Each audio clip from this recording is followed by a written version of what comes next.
નમસ્કાર, જય ભારત. અનંત પટેલનો જેલ યોગ શરૂ થાય છે.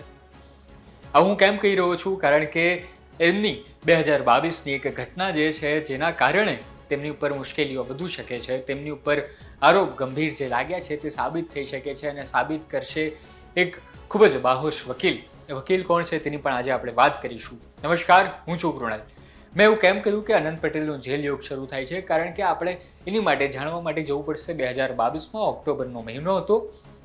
રાજ્યમાં વિધાનસભાની ચૂંટણી આવવાની હતી ને ત્યારે માહોલ ખૂબ ગરમાયેલો હતો ને તેવામાં લોકપ્રિય નેતા જે દક્ષિણ ગુજરાતમાં ખૂબ જ મોટું નામ ધરાવે છે, આદિવાસીઓમાં ખૂબ જાણીતા છે, તેવા લોકલાડીલા નેતા કહેવાતા અનંત પટેલ પર હિચકારો હુમલો થાય છે.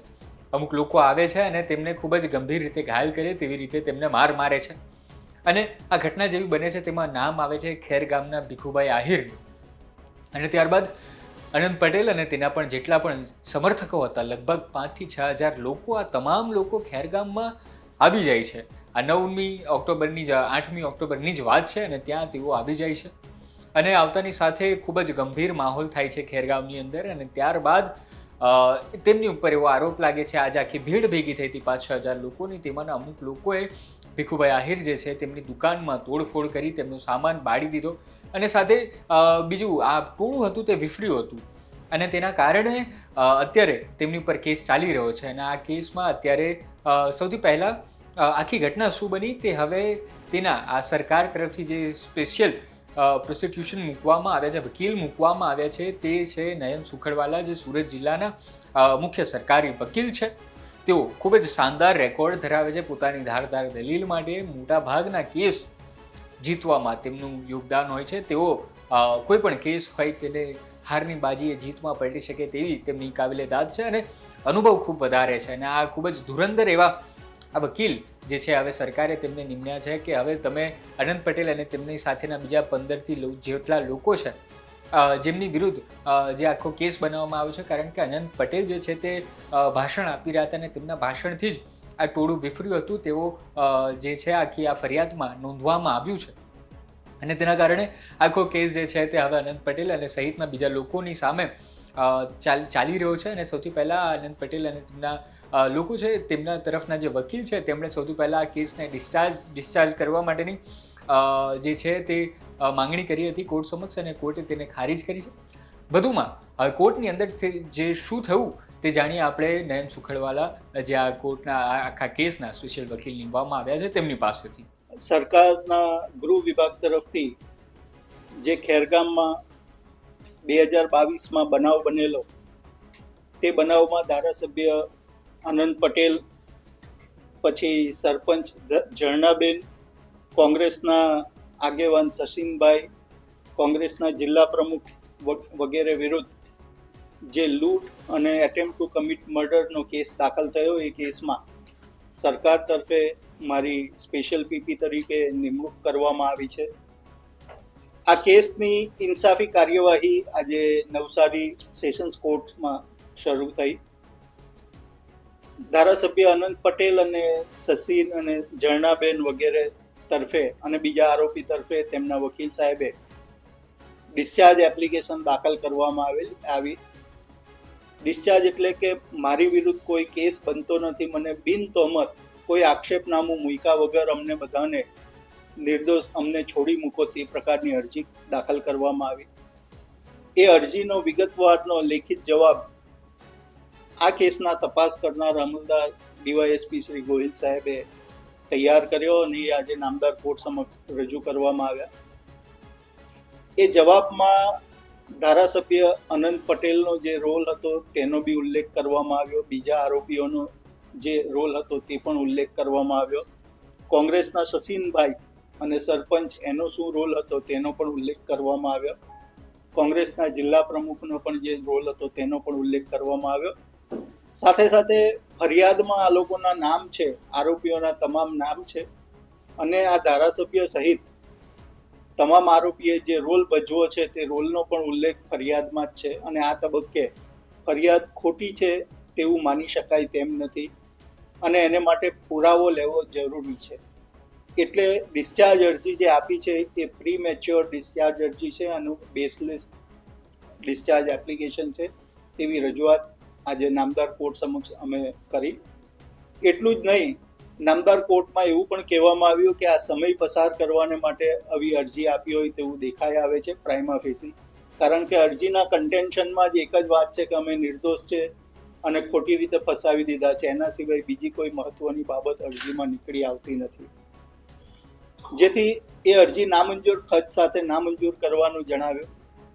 સાથે સાથે આજે આ કોઈ પણ આરોપીઓ નામદાર કોર્ટ સમક્ષ હાજર નહોતા. જે કોંગ્રેસના સસીનભાઈ છે, પછી સરપંચ ઝરણાબેન છે, એ લોકો હાજર ન હતા. આરોપીના વકીલ તરફે એવી રજૂઆત કરવામાં આવી કે આજે ખેરગામ મુકામે જે કેસ છે ત્યાં હાજર છે, તેમ છતાં અમારા તરફે, સરકાર તરફે એક વોરંટની અરજી આપવામાં આવી અને સાથે સાથે એવી પણ રજૂઆત કરવામાં આવી કે આવતી મુદતે આમાંના કેટલા આરોપીઓ કોર્ટમાં હાજર હતા તે રોજકામ સાથે એનો પુરાવો આરોપીના વકીલ કોર્ટમાં રજૂ કરે તેવી રજૂઆત પણ કરવામાં આવી. એટલે આમ હવે આ કેસ 9મી એપ્રિલે રાખવામાં આવ્યો છે. 9મી એપ્રિલે આરોપીના વકીલ દલીલ કરશે અને સાથે સાથે સરકાર પક્ષે દસ્તાવેજી પુરાવાનું લિસ્ટ વગેરે પણ અમે મૂકનાર છીએ. જે જવાબદાર ધારાસભ્ય છે એમના સામે આપણે આક્ષેપો ચાલી રહ્યું છે, શું એમની જવાબદારી શું હતી? તાંડળી જે આ ઘટનાઓ બની, જ્યાં તોડફોડ થઈ, વાહનોને નુકસાન થયું, આપ શું માનો છો? અત્યારે આપણે જો પ્રાઇમા ફેસી રીતે ફરિયાદ જોઈએ તો ફરિયાદમાં આ ધારાસભ્ય અનંતભાઈ અને કોંગ્રેસના જે સસીનભાઈ છે, પછી સરપંચ ઝરણાબેન છે અને બીજા કોંગ્રેસના જે આગેવાનો છે, તેનો રોલ ફરિયાદમાં જ જણાવેલો છે. હવે એ ફરિયાદનો જે ને મદદ કરતા કોરોબોરેટિવ પીસ ઓફ એવિડન્સ, જે બધા સ્ટેટમેન્ટો છે, તેનો પુરાવો પણ અમે કોર્ટમાં રજૂ કરીશું અને પછી કોર્ટ નિર્ણય લેશે કે એની શું જવાબદારી થતી હતી. પણ હું અંગત રીતે એવું માનું કે જ્યારે કોઈ જવાબદાર વ્યક્તિ જેવા કે ધારાસભ્ય હોય, સરપંચ હોય, મેયર હોય કે કોઈ પણ પોલિટિકલ હોદ્દા ઉપર હોય કે કોઈ પણ સમાજના આગેવાનો હોય, તે ગંભીર કોઈ પણ ગુનો આચરે તો એ ગુનાની ગંભીરતા વધી જાય છે. હંમેશા ગુનાની તમે કાયદામાં જ્યારે કાયદો, હું આ કેસની વાત નથી કરતો, હું જનરલ વાત કરું છું કે કાયદામાં એક સજાની જોગવાઈ હોય કે મહત્તમ સજા આટલી અને ઓછી સજા આટલી.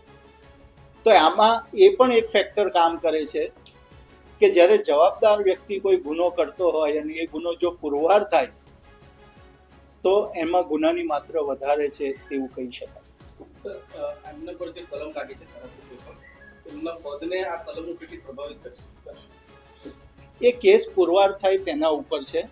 પણ આપને એક વાત હું સ્પષ્ટ આપના મીડિયાના માધ્યમથી જણાવવા માંગુ છું કે પોલીસ તપાસના 3 કેસના મેં પેપર્સો જોયો, અભ્યાસ કર્યો. એ અભ્યાસ ઉપરથી એ તપાસના કાગળો જોતા એવું સ્પષ્ટ દેખાય છે કે પોલીસે કોઈ પણ પક્ષની કોઈની પણ તરફદારી કર્યા વગર કાયદો શું કહે છે તે મુજબની એને તપાસ કરી છે. એટલે પોલીસે કોઈ પીક એન્ડ ચૂઝની નીતિ અપનાવીને કોઈ એક પોલિટિકલ પાર્ટીને ફાયદો કરવા અને બીજાને નુકસાન કરવાને માટે તપાસ કરી હોય તેવું આ કેસમાં દેખાતું નથી. કારણ કે આ કેસમાં જે વ્યક્તિને નુકસાન થયું છે, જે વાહનો સળગાવ્યા છે, વાહનોને નુકસાન કર્યું છે, દુકાનોને તોડફોડ કરી, એ બધા પુરાવા પોલીસે ચાર્જશીટમાં રજૂ કર્યા છે અને એ કોઈ ઊભા કરેલા પુરાવા હોય એવું દેખાતું નથી. હવે પુરાવો કોર્ટમાં ઓરલ એવિડન્સ ચાલશે અને પછી કોર્ટ નક્કી કરશે કે પોલીસે જે કેસ કર્યો છે તે પુરવાર થાય છે કે કેમ. એટલે અત્યારે સબજ્યુડિસ છે. એટલે સબજ્યુડિસ મેટર હોય ત્યાં હું એવું અત્યારે ના કહી શકું કે આના પદને શું નુકસાન થાય. પણ હા, એક છે, જો ગુનો પુરવાર થાય તો એ ગંભીર બાબત છે એવું કહી શકાય.